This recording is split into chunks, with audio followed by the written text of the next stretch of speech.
Hi there, ladies and gentlemen. Welcome back to Press for Truth TV. Today is Tuesday, January the 8th, 2013. And we've come to the end of the first week of the new year.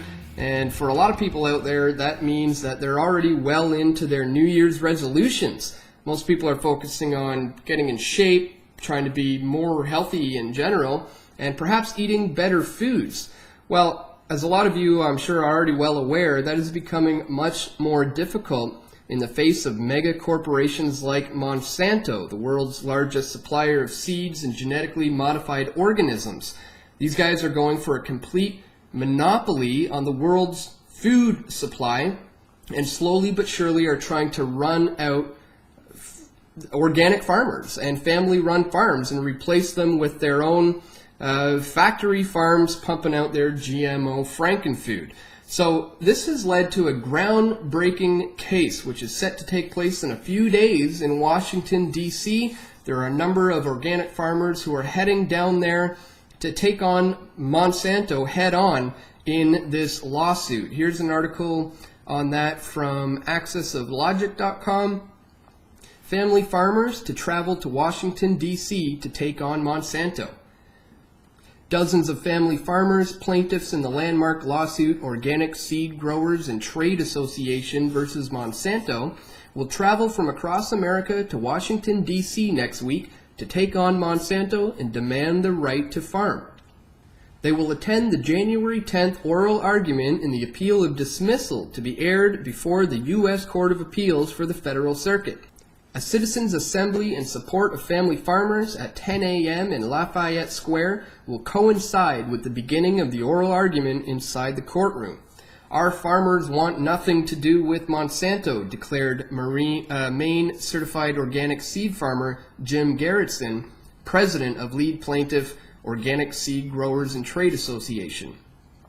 We are not customers of Monsanto. We don't want their seed. We don't want their gene-spliced technology. We don't want their trespassing onto our farms. We don't want their contamination of our crops. We don't want to have to defend ourselves from aggressive assertions of patent infringement because Monsanto refuses to keep their pollution on their side of the fence. We want justice. And what they're referring to there is another case where there were two farmers living side by side, neighbors. One of them using Monsanto-issued seeds, another one not using Monsanto's genetically frankenfood seeds. And what ended up happening was there was some cross-pollination between the two crops, perhaps just through the wind, where one of the farmers' crops picked up the genetic makeup, the DNA, the patented seeds from the Monsanto's field. What ended up happening is Monsanto tried to sue this farmer for infringing on their patent, and this is just one of the many ways that they have been trying to run out family-run farms all over the world, and again, it's led to this epic showdown, which is about to take place in a couple days in Washington. Monsanto filed 144 lawsuits against Americans' family farmers and settled another 700 out of court between 1997 and 2010. These aggressive lawsuits have created an atmosphere of fear in rural America and driven dozens of farmers into bankruptcy. And that's the bottom line. That's exactly what they're doing. And that's why we feel this is an important lawsuit. And I really hope it goes well for these organic farmers. In fact, we have decided that we're going to head on down there to Washington, D.C. To cover this event, interview some of the organic farmers, speak with some of the people involved in this lawsuit. So I'm actually going to head out tonight. We're going to be heading into the belly of the beast later this evening.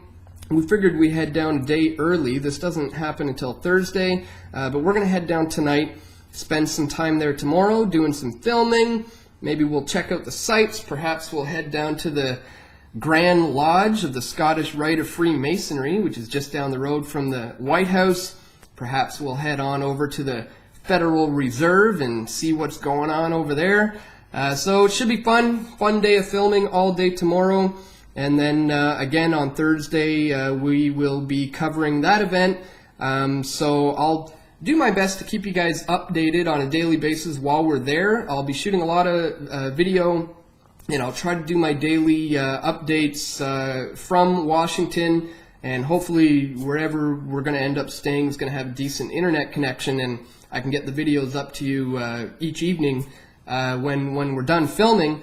So just stay tuned to pressfortruth.ca, and I'll have everything as well for the daily members at pressfortruth.tv. And again, folks, wish us luck. As I said, we're heading into the belly of the beast for a couple of days, so it should be an interesting trip. Also, if anyone out there feels so inclined to maybe want to help me out to offset the cost of a trip like this, if you appreciate the work we do here at Press for Truth, you like the kind of coverage we do, it would be greatly appreciated.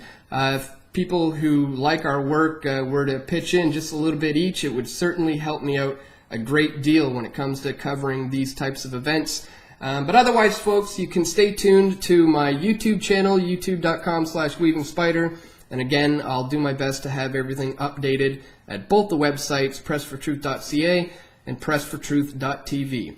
Again, folks, wish us luck. We're heading into the belly of the beast tonight, and I'll be reporting to you tomorrow from Washington, D.C. All right, thanks again. Talk to you soon. Take care.